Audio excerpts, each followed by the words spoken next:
importante. La próxima doctrina del tulip, la por aquí, rapidito.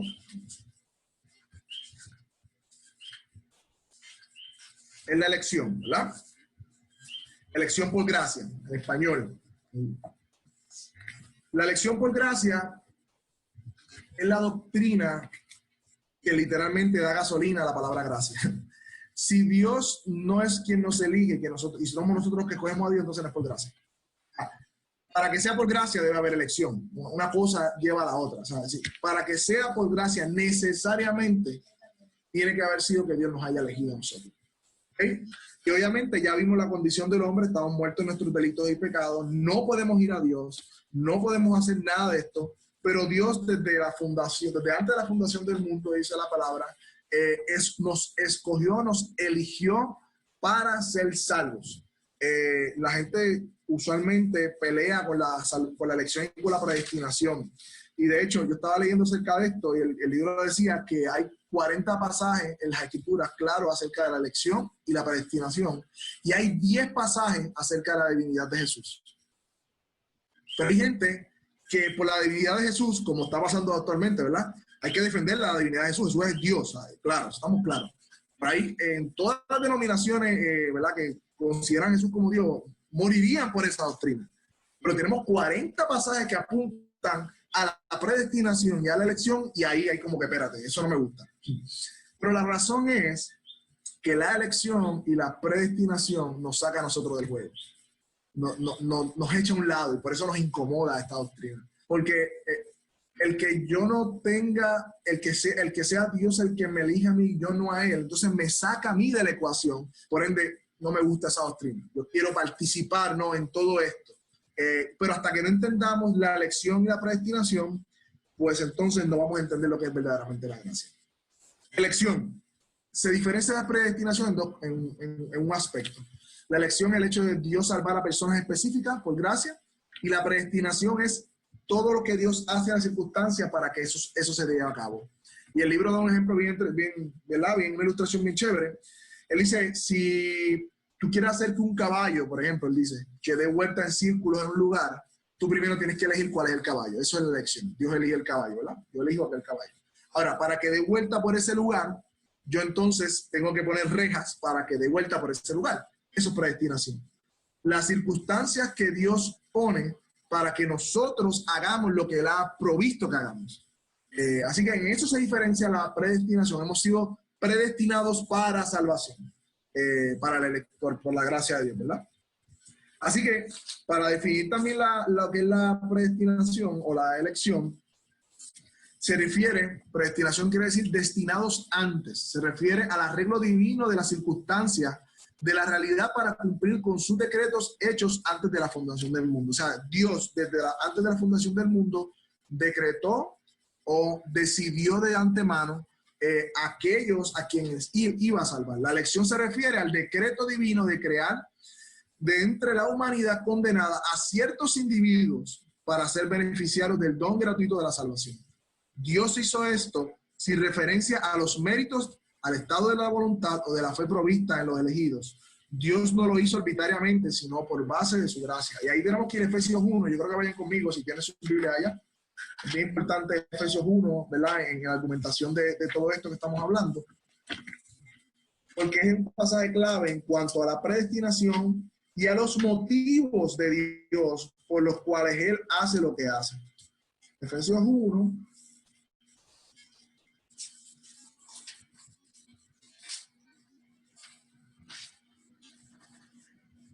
Versículo 3 dice, alabado sea Dios, estoy la nueva versión internacional, Padre de nuestro Señor Jesucristo, que nos ha bendecido en las regiones celestiales con toda bendición espiritual en los lugares en Cristo.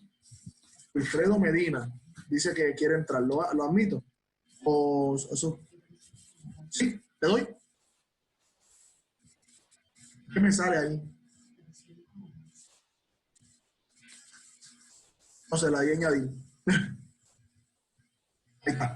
Es que yo te había pasado el host a ti, pero bueno, yo me quedo con el host para seguir dando la entrada a los que vayan a entrar. Vi un mensaje hace ratito ahí, pero no sabía qué era ahí. Pues, perfecto, continuamos. Sí, Efesios 1. dice en el versículo 5, nos predestinó ¿para qué? Para ser adoptados como hijos suyos por medio de Jesucristo. ¿Cuál fue la razón de esa predestinación? Dice la Biblia, según el buen propósito de su voluntad. ¿Para qué? Para la alabanza de la gloria de su gracia, que Él nos concedió en su amado. En Él tenemos redención mediante su sangre, el perdón de pecados, conforme a qué? A las riquezas de su gracia, que Dios nos dio en abundancia con toda sabiduría y entendimiento. Él nos hizo conocer el misterio de su voluntad, conforme a qué? Al buen propósito que de antemano estableció en Cristo. ¿Para qué? Para llevarlo a cabo cuando se cumpliera el tiempo. Esto es de reunir todas las cosas, tanto en el cielo como en la tierra. En Cristo también fuimos hechos herederos, pues fuimos predestinados según qué? Según el plan de aquel que hace todas las cosas, conforme a qué? ¿Cuál es el mérito? ¿Por qué razón? Según el designio de su voluntad. Una y otra vez Pablo está diciendo, Dios lo ha hecho así porque ha querido.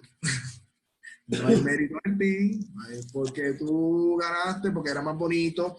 Hay personas que dicen que Dios vio, y ¿verdad? Hay unas personas que ven la predestinación como Dios mirando hacia el futuro a ver quién se iba a convertir para decir, pues yo lo voy a salvar.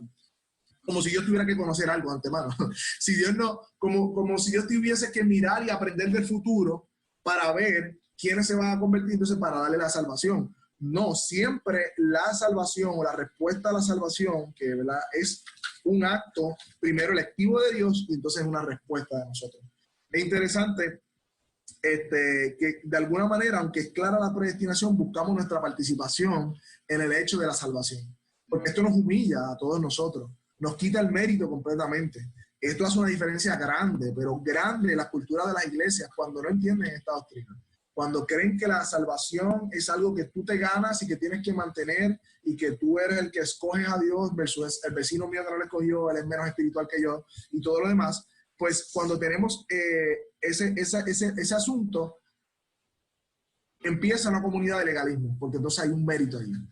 La presciencia es el término que utilizan y el libro también lo discute, es lo que utilizan para decir, mira, dice la presciencia en Pedro, que el argumento de la presencia es que Dios miró el futuro y sabía quiénes iban a responder a la fe. Pero la palabra en griego que se utiliza allí es progínoko, que significa preordenado. O sea, que el texto literalmente está confirmando la predestinación, no está afirmando que Dios mira de antemano para saber quiénes se van a convertir, sino que afirma que aquellos que fueron, que según la presencia de Dios, según la preordenación de Dios, que así sucediera, pues entonces fueron salvos esas personas. Eso está en Primera de Pedro, hay un texto allí también.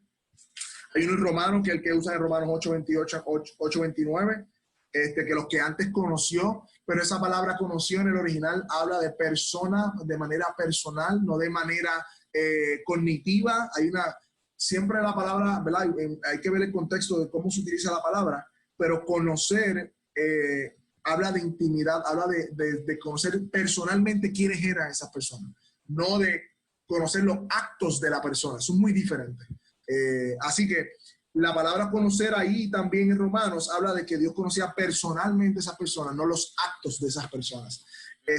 Y si Dios tiene que mirar al futuro y aprender a ver quiénes se van a salvar para darle la salvación, entonces Dios tiene que aprender, por ende no es omnipotente ni omnisciente, que todo lo conoce y todo lo sabe. Así que esa doctrina de la presciencia realmente contradice las escrituras. ¿Ok? Dios ama por su libre elección, no por mérito alguno de los elegidos. Su amor es una fuerza poderosa y personal que le empuja a buscar y salvar y preservar a los elegidos. Él es el pastor quien busca a las ovejas. Nuevamente, de manera teórica, brutal, qué brutal la teología, la reforma, todo esto, pero de manera personal, no hay mérito en ninguno de nosotros. O sea, de manera, ¿verdad? Viéndonos nosotros allí, ¿por qué a mí, Señor? Yo. Si Dios sabe y conoce cada uno de los rincones de mi corazón y el pecado que hay en mi corazón, la falta de integridad en ocasiones, la falta de devoción, aún conociendo su gracia, la falta de amor con mis hermanos, los pensamientos impuros, los deseos del mundo que todavía están en mi corazón, aún así, Dios sabiendo que le iba a fallar, Él me escogió a mí. Ese elemento, las doctrinas de la gracia, a veces aunque decimos de la gracia, no vemos la gracia para con nosotros y igualmente para con otras personas. Tenemos que reflexionar un poquito más, ¿verdad? Más profundo. Hay un texto clave, Romanos 9, acerca de la elección. Ahí en Romanos 9 vemos que Pablo no da break, y vayan conmigo, porque este es bien importante este texto. Romanos 9. Ahorita nos vamos porque, ¿verdad? El tiempo, podemos estar, es un tema, ¿verdad? Para estar 5 sesiones, por decirlo de alguna manera. Romanos 9, los versos que están ahí que vamos a hablar. Qué bueno que el hermano Víctor se está comprometiendo para estar con nosotros en 5 secciones adicionales. Está bueno, claro.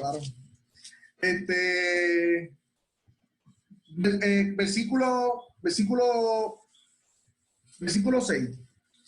Entonces, Pablo tiene una discusión imaginaria, ¿no? Con un hermano aquí que cree que el amor es universal y que si entonces Dios quiso salvar a todos, pues entonces Dios fracasó porque no todos se salvaron.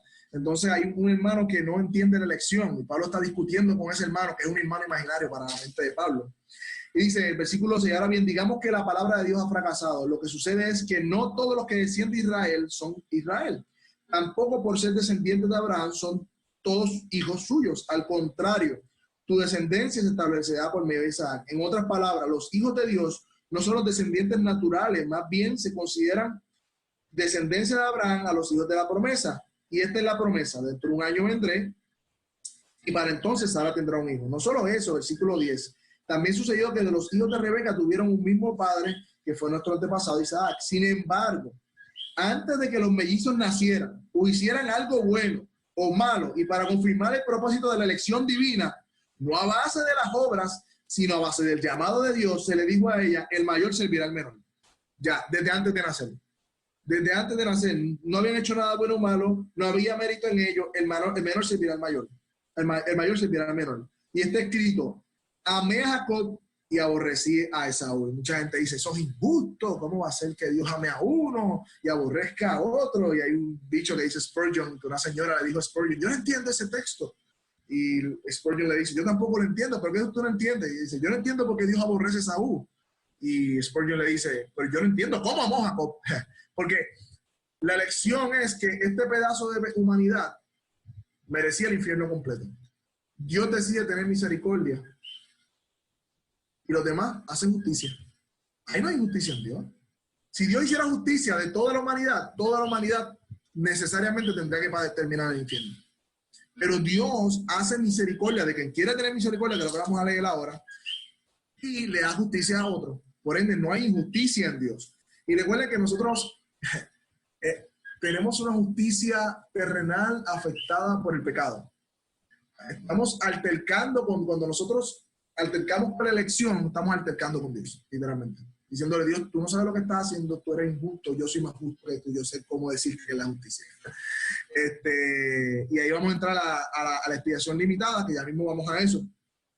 Entonces dice: por lo tanto, la elección no depende del versículo 16, versículo 14. ¿Qué concluimos? ¿Acaso Dios es injusto? Ahí está la pelea con Dios.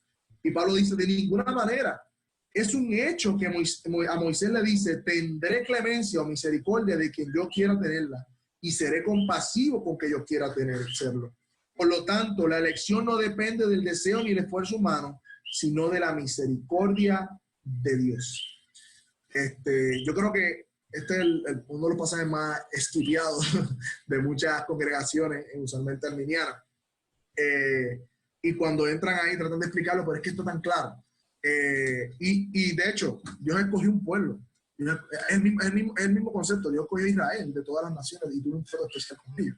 Entonces, no recuerdo quién dijo: nosotros podemos escoger a nuestra esposa, pero Dios no puede escoger la de él.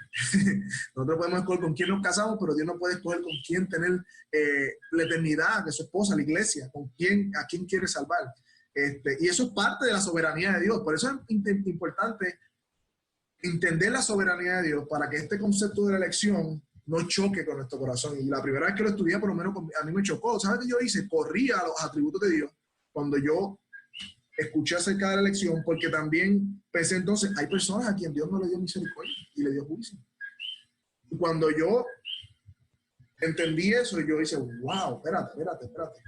¿Qué yo hice? Corrí a los atributos de Dios y fui a la sabiduría de Dios. Y en uno de los atributos de J. Packer, el conocimiento de Dios santo, ese libro excelente, decía que Dios conoce los mejores medios para los mejores fines. Y que la sabiduría de Dios excede mi sabiduría en todos los aspectos. Es ínfima mi sabiduría comparada con la de Dios. Y que Dios no solamente es soberano, sino que es amoroso y sabe lo que hace. Cuando tú te refugias en todos esos atributos de Dios, todas estas doctrinas son mucho más fáciles de poder entenderla y provocar entonces nosotros, en vez de altercado, alabanza a Dios por su grandeza.